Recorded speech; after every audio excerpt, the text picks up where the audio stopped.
In today's lecture, we will discuss the multiple humanitarian crises across the world. ये सभी जो issues हैं, issues कौन कौन सी चल रही हैं? Sudan crisis, crisis in Horn of Africa, like Somalia crisis last time पूछा था और Tigray crisis पूछा था. So they were associated with the crisis in prevailing in the Horn of Africa. Armenia, Azerbaijan conflict पूछा था. उसके बाद आपका Ukraine Russia crisis, prevailing Israel and Palestine crisis, Myanmar crisis.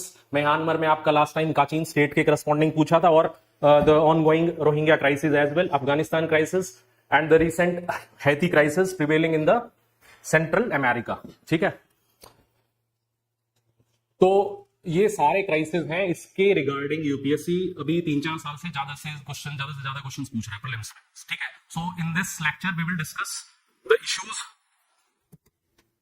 We will start with the Panama and Red Sea crisis, but we will later on we will relate other issues as well with these issues, and we will see the reasons related to these issues and the important places, reasons associated with these issues. ठीक है, mapping perspective से क्या कौन सी places और क्या चीजें important हैं, और इसके अलावा how different agencies like UN agencies, ठीक है, how they are working to control all these humanitarian crises. like पहले इन्होंने यूएन क्रेडेंशियल्स कमेटी के बारे में पूछा है, और इन जनरल आपको यूएन जनरल असेंबली और यूएन सिक्योरिटी काउंसिल के बीच में रिलेशंस क्या है, what is the veto power, ठीक है, what is the role of the highest judicial body, international body ICJ, international court of justice, what is its relevancy, क्या powers है, ठीक है, और क्या प्रॉब्लम्स हैं, रेलेवेंसी क्या है. और इसके अलावा हम कुछ चीजें और भी रिलेट कर सकते हैं, लाइक इंपॉर्टेंट कन्वेंशंस. ये सारा मैंने जो एनालाइज किया है, you have to integrate all these aspects, like conventions, genocide convention of 1948 and Geneva convention of 1949. इस कॉन्टेक्स्ट में इंटरनेशनल क्रिमिनल कोर्ट की क्या पावर्स हैं, इंटरनेशनल क्रिमिनल कोर्ट और इंटरनेशनल कोर्ट ऑफ जस्टिस में क्या डिफरेंस है with respect to the jurisdiction areas. Apart from this, in later lectures we can relate the role of permanent court of arbitration. ठीक है, जैसे आपका Indus water treaty है India Pakistan के बीच में, तो ये सारे आर्बिट्रेशन वाली चीजें परमानेंट कोर्ट ऑफ आर्बिट्रेशन देखता है. ठीक है, तो you have to relate all these things.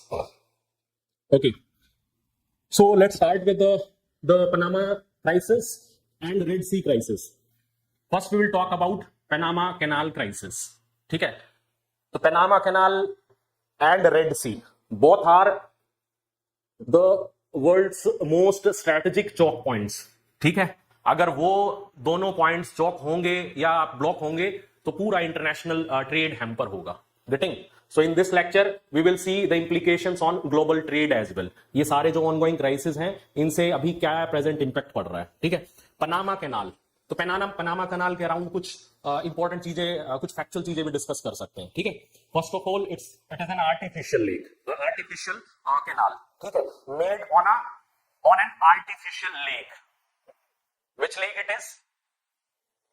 Lake it is, कौन सा लेक है? ठीक है, this can be asked in prelims.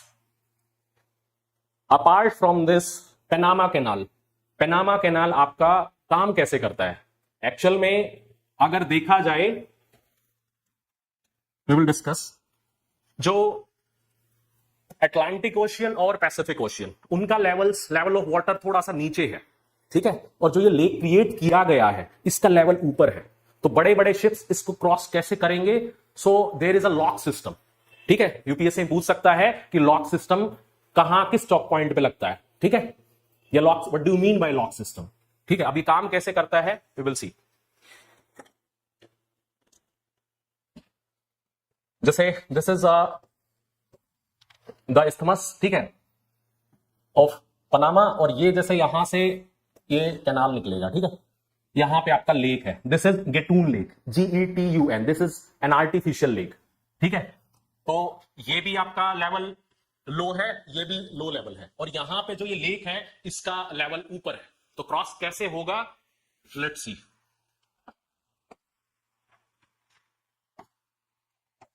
यहां पे लॉक्स लगाए जाएंगे। ठीक है, कैसे काम करेंगे वी विल सी। ठीक है, suppose the ship is coming from Pacific और ये आपका अटलांटिक ओशियन में इसको आना है। ठीक है, तो ये आपका एक्चुअल में ये लेक है। ठीक है, this is an artificial lake और ये शुरुआत में कुछ फ्रेंच कंपनी ने ये प्रोजेक्ट शुरू किया था, later on it was taken by US. ठीक है, तो यहां पे ये आपका वाटर लेवल है। ठीक है, here this is the water level, here this is the water level, here this is the water level. ठीक है, ये इस तरीके से आप देख सकते हैं। ओके, तो जब ये आपका शिप इज स्मॉल, अच्छा ये शिप के लिए ना, ये बड़ी शिप्स के लिए छोटे छोटे आपके शिप वेसल्स यूज किए जाते हैं। This is a business as well in this particular area, this is a hub. ठीक है, तो ये शिप को पहले इन दो आपके जो ये ब्लॉकेज है इसमें एंटर करवाना है, इसका वाटर ऊपर है। ठीक है, तो हम ये एक लॉक यहां से हटा देंगे। गेटिंग, ये आपका जो लॉक है दिस इज मूविंग। ठीक है, और ये क्या होगा, ये आपका दोनों सेम लेवल पे आ जाएगा, ये थोड़ा सा उठेगा और ये पानी कम होगा। गेटिंग, तो ये आपका अब सेम लेवल पे आ जाएगा। ठीक है, अब जब ये शिप यहां पहुंच जाएगा दोबारा से हम ये लॉक लगा देंगे। गेटिंग, अगेन अब इसका लेवल रिलेटिवली इससे कम है। ठीक है, तो हम अब ये वाला लॉक हटा देंगे। ठीक है, अब ये दोनों सेम लेवल पे आ जाएंगे यहां पे कहीं। ठीक है, गेटिंग, और ये शिप अब यहां पर एंटर कर जाएगी, तो अब ये वाला लॉक दोबारा से लगा दिया जाएगा। ठीक है, in this way we will move to this level. ऐसे ही ये नीचे उतरेगी शिप। गेटिंग, तो ये सारा है लॉक्स का कॉन्सेप्ट। अभी क्राइसिस क्या है कि पिछले डिकेड से यहां पे एल नीनो की कंडीशंस ज्यादा प्रिवेल कर रही हैं और ये आपका जो लेवल है लेक का लेवल, ये या कैनाल का जो लेवल है ये कम होता जा रहा है। ठीक है, जिसके कारण आपको और भी लॉक्स क्रिएट करने पड़ेंगे। ठीक है, it's a difficult process, cumbersome process. ठीक है, तो इस कारण से ये इश्यू हो रहा है। ये मतलब ये जितना इजी लग रहा है इतना इजी इश्यू है नहीं, है ना। तो it's need a lot of time and investment, और अगर ज्यादा टाइम लगाओगे तो पूरा वर्ल्ड ट्रेड हैम्पर होगा। जैसे अगर आपके 20 दिन 15 दिन भी अगर एस्केलेट होते हैं, कहीं भी इंपोर्ट एक्सपोर्ट रुकता है तो इन्फ्लेशन आ सकता है कहीं भी। ठीक है, पूरा आपका जो ग्लोबल एनर्जी सप्लाई है वो रुक सकता है, पूरी इकोनॉमी डिस्टेबलाइज हो सकती है कोई भी। गेटिंग, तो this is the lock system. तो लॉक सिस्टम कहां प्रिवेल करता है, इन द पनामा कैनाल। तो ये आपका अभी एल नीनो इफेक्ट है और इस साल इसका वाटर लेवल और भी नीचे जा रहा है। गेटिंग, तो अल्टरनेट रूट फाइंड आउट करने की जरूरत है। तो जो आपकी कुछ बड़ी कंपनीज हैं लाइक मर्स्क, तो they have decided to change to move towards the rail route, train route. ठीक है, शिपिंग से तो इसके इंप्लीकेशंस बहुत ज्यादा हो सकते हैं।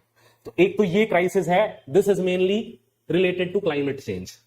ठीक है, एंड दैट अगेन जो आपका रेड सी क्राइसिस है it is mainly human made. Getting, उसकी भी सिमिलर इंप्लीकेशंस है। Global trade is being disrupted by Red Sea attacks, Ukraine war and low water in Panama Canal UN. तो this is the issue. ठीक है, समझ में आया। ये आपका हिंदू का आर्टिकल है, and Red Sea attacks Panama Canal drought, how trouble at 2 shipping choke points could impact global trade. This is article of Indian Express. ठीक है, ये आपके जनवरी के आर्टिकल्स है। The ease of moving goods via Suez Canal and Panama Canal is threatened, and this could potentially disrupt over a third of global trade. 1/3 of global trade can be impacted. रुक सकता है. What's happening? Could India be impacted? We explain.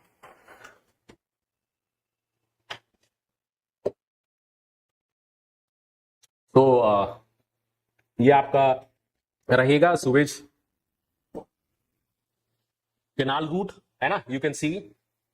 So normally it is taking 26 days, है ना, to cross all these, है ना, route, and this is the new route now ships are taking. Getting? तो ये आपका 10 दिन ज्यादा लेगा. ठीक है, तो it can create issues. अब हम कुछ स्टैट्स भी देखेंगे, उसका इंडिया पर्सपेक्टिव से क्या इंप्लीकेशंस है, we will see. This is Rotterdam, this is Suez Canal, and this is Bab el Mandeb straight. This is Bab el Mandeb straight. किन दो कंट्रीज के बीच में लाई करता है? ठीक है, इसको देख लो, गलत याद मत रखो. ठीक है, Yemen and Djibouti. Okay, and this is all. There is also one more state here in this region, Persian Gulf. That is Strait of Hormuz. ठीक है, तो ये सारा ये मैपिंग वाला पार्ट है, ये इंपॉर्टेंट है, ये देख लेना, ये हर साल पूछते हैं। ये पार्ट आपको पूरा देखना है। यहाँ का एक तो सारा इसको मैप कर लो, यहाँ सोमालिया में क्राइसिस है, यहाँ मैप कर लो, सूडान के अराउंड क्या है चीजें वो मैप कर लो, अफगानिस्तान के अराउंड सारा पूछ भी लिया उन्होंने, आप देखोगे तो ठीक है, बट कुछ चीजें बची हुई है वो आप कर सकते हो। यहाँ पे इंपॉर्टेंट रिवर्स भी आप देख लो, है ना, पॉलिटिकल और ज्योग्राफिकल और जो मेनली मतलब मैपिंग सारा आपको देखना है इस एरिया में, ठीक है।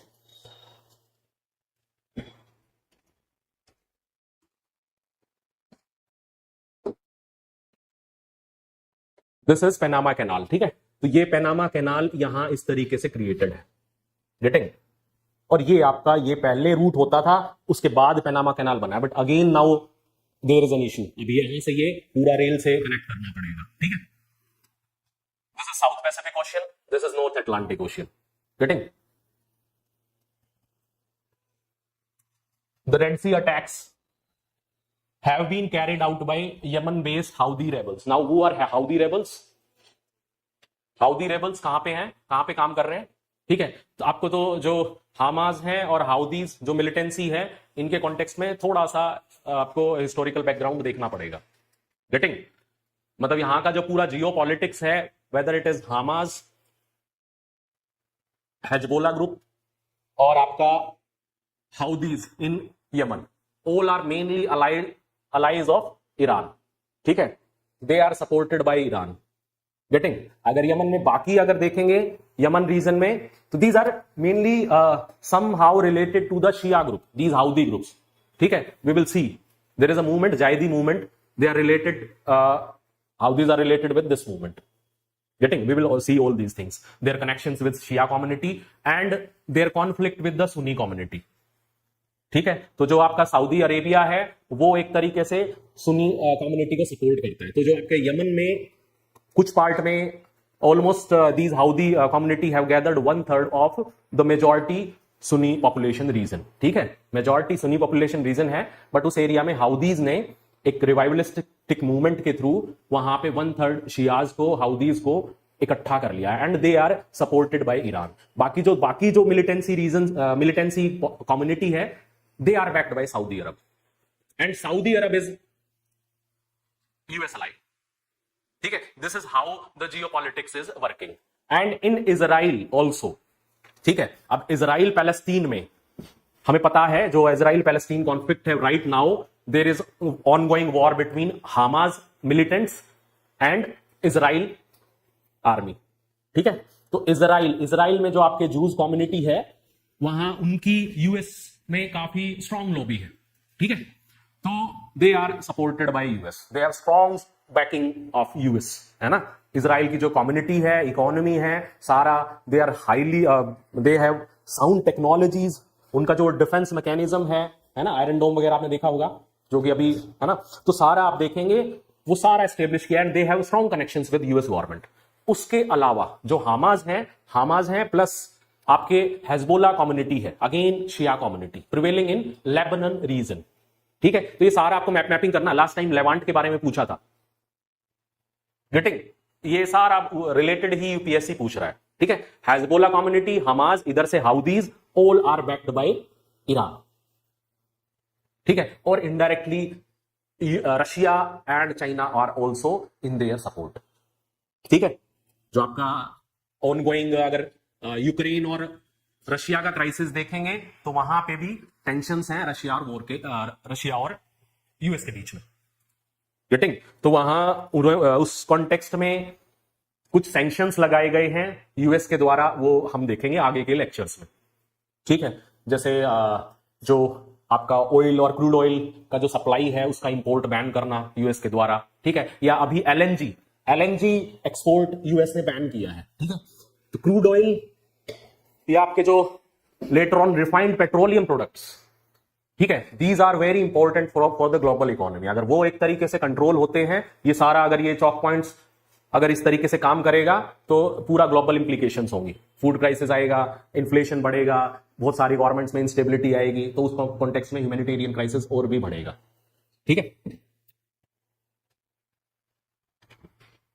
So the Red Sea attacks, अब इस कॉन्टेक्स्ट में जब आपका इजराइल पैलेस्टीन वॉर चल रहा है, ठीक है, तो ये जो यमन बेस्ड हाउदी रेबल्स, इन्होंने रेड सी एरिया को चौक कर दिया है through their attacks by showing there solidarity towards Hamas. Getting? तो वो आप कुछ कुछ नए वेसल्स वगैरह भी यूज कर रहे हैं, we will see the implication, technology aspect भी देखेंगे कि हाँ जैसे पीटी में क्या पूछा जा सकता है, वी विल सी। तो the Red Sea attacks have been carried out by Yemen based Houthi rebels who have been in a civil war with the Yemeni government for about a decade. That Yemeni government is backed by Saudi Arabia, ठीक है, क्योंकि major आपका Sunni population है Yemen में। They say the attacks are to protest Israel's military offensive in Gaza. अब अभी present status क्या है, we will see. Israel Palestine, while the US led maritime security coalition has swiftly announced countermeasures। US led maritime security coalition क्या है ये? तो यहां पे यूएस और यूके और यूरोपियन यूनियन का जो मैरिटाइम सिक्योरिटी सिस्टम है वो सभी एक तरीके से इस एरिया में काम कर रहे हैं। Getting? We will see one mission as well, PT में पूछा जा सकता है। while the US led coalition has swiftly announced countermeasures indicating the importance of the route for world trade। The recent shipping crisis in the Red Sea is not the only pain point here. Panama Canal crisis is also there. What do the ongoing crisis mean for world trade? ठीक है. So 80% of global goods trade is carried by sea। Getting? तो उसमें ये दो important chalk points है, जिसमें से अगर आप रेड सी देखेंगे तो रेड सी से ऑलमोस्ट वर्ल्ड का 15% ट्रेड वहीं से होता है। Getting? So it's a huge number. और अभी हमने बात की थी approximately 1/3 of global trade is going through these Panama canal and Red Sea, ठीक है। Currently 2 important shipping routes are facing blockages. Bab el Mandeb strait हमने डिस्कस किया था, that leads to the Suez canal in the Red Sea region, ठीक है। बाबल Mandeb straight किसके बीच में है? यमन और जिबूती के बीच में, ठीक है। That leads to the Suez Canal, इसके आगे आपका सुएज कैनाल आएगा। गेटिंग?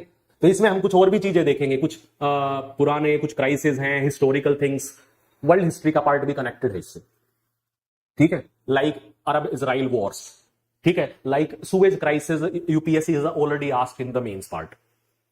गेटिंग?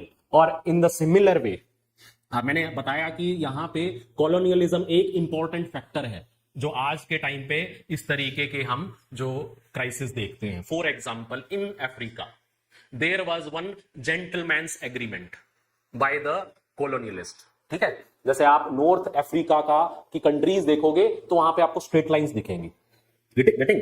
जो कंट्रीज को बनाया गया है आपको स्ट्रिक्ट स्ट्रेट लाइंस दिखेंगी, है ना। वो आपको कुछ जिग जिग लाइंस नहीं है, दे आर बिल्कुल यहां स्ट्रेट लाइंस दिखेंगी। गेटिंग? तो वो स्ट्रेट लाइंस क्या शो करती हैं कि ये एक तरीके से डिवाइड किया गया था अब कॉलोनीज बना के अपने लिए, ठीक है। गेटिंग?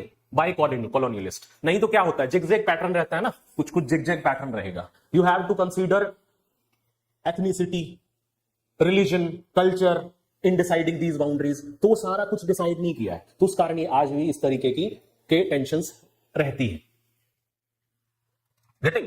सिमिलर वे में plantations in Africa, India, south Asia, सारा हम देख सकते हैं कि ये जैसे नॉर्थ ईस्ट क्राइसिस है, ठीक है, या क्राइसिस इन म्यांमार, ठीक है। जियोपॉलिटिक्स और you can say role of external state and non state actors तो है ही, but these factors are also very important. जैसे यहां पे मैंने बताया जेंटलमैन्स एग्रीमेंट, ठीक है। तो जेंटलमैन्स एग्रीमेंट क्या है? आपका कॉलोनियल हिस्ट्री में एक एग्रीमेंट रहा है कॉलोनियल कंट्रीज के बीच में, जिसमें उन्होंने अफ्रीका को इस तरीके से डिवाइड किया था, ठीक है, कि ये कॉलोनी फ्रांस की है, ये ब्रिटेन की है, ये जर्मनी की है, ये इसकी है, इस तरीके से। गेटिंग? इन सिमिलर वे अगर हम वेस्ट एशिया की बात करें तो ये सारे जो आपके पैलेस्टीन रीजन है या और रीजन है इस तरीके के, वो सारा डिवाइड किया गया था फ्रांस और ब्रिटेन के बीच में through French and British mandates, ठीक है। In the name of governance they were controlling that region, but उनके मोटिव क्या थे? International trade, profit etcetera. तो वहां पे भी एथनिसिटी को अच्छे से कंसीडर नहीं किया गया। या अगर हम इजराइल की बात करें कि पोस्ट आपका जैसे जो जूज क्राइसिस था, तो वहां पे या you can say post World War 1 as well, Zionist movement के through there was one Zionist movement. Zionist movement के through British were actually taking care of these Jews, कि वहां पे उनको एक कंट्री बनाना, उनको सेटल करना, उनको जूस को सेटल करना है एक पर्टिकुलर एरिया में। ठीक है, there was refugee crisis prevailing that time. तो वर्ल्ड वॉर वन और वर्ल्ड वॉर टू से रिलेटेड बहुत सारी चीजें हैं जिनकी इंप्लीकेशंस हैं प्रेजेंट वर्ल्ड में। ठीक है, तो जियोनिस्ट मूवमेंट, अब वो जो सेटलमेंट था उसमें अगेन प्रॉब्लम्स थी। ठीक है, या आप ब्रिटिश और फ्रेंच मैंडेट की बात करें, जहां पे अलग अलग ये छोटी छोटी कंट्रीज बनाई हैं, वहां पे एथनिसिटी या इस तरीके के जो आइडियोलॉजिकल कॉन्फ्लिक्ट्स हैं, ठीक है, उसको अच्छे से नहीं देखा गया। वो जो डिवीजन था, it was not up to the mark. Getting? तो ये आपके कॉलोनियल और हिस्टोरिकल फैक्टर्स है।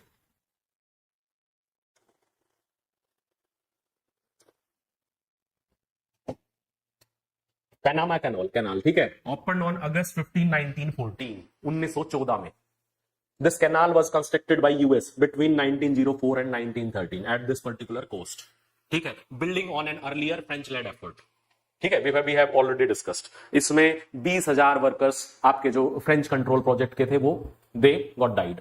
ठीक है, उसके बाद 5600 under US control, 5600 workers got died. ठीक है, तो ये क्राइसिस देख सकते हैं आप, है ना, चलता आ रहा है।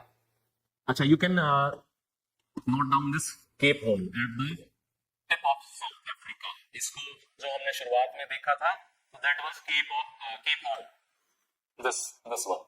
ठीक है, ये नीचे जाएगा, वहां पे Horn of Africa, this is Cape Horn. Mapping में पूछ सकते हैं, तो please try to connect fast.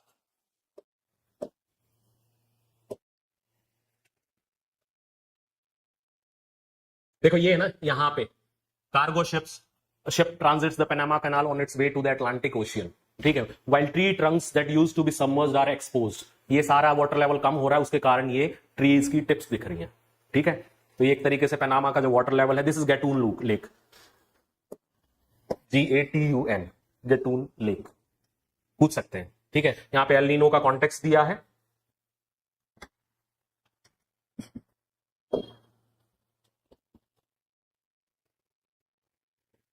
ठीक है, ये सारा वही इन्होंने बताया। ठीक है, इसमें आपका जो डेनिश शिपिंग है, shortage of water in the Panama Canal, उसके कारण इश्यू हो रही है, ग्लोबल शिपिंग इंडस्ट्री पूरी हैम्पर हो रही है। और जो Danish shipping major Maersk will bypass the Panama canal and instead use the rail service. तो रेल सर्विस तुरंत दूसरी सर्विस पे जाना, it's very difficult, it's very expensive.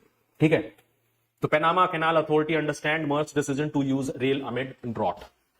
तो रेल रूट, या आप इसको प्रेजेंटली आगे कनेक्ट कर सकते हैं, कुछ भी चीज पढ़ोगे आप, जैसे शिपिंग इंडस्ट्री है, ऐसे ही जैसे Belt and Road Initiative of China, उसकी क्या जियोपॉलिटिकल इंप्लीकेशंस होंगी। गेटिंग?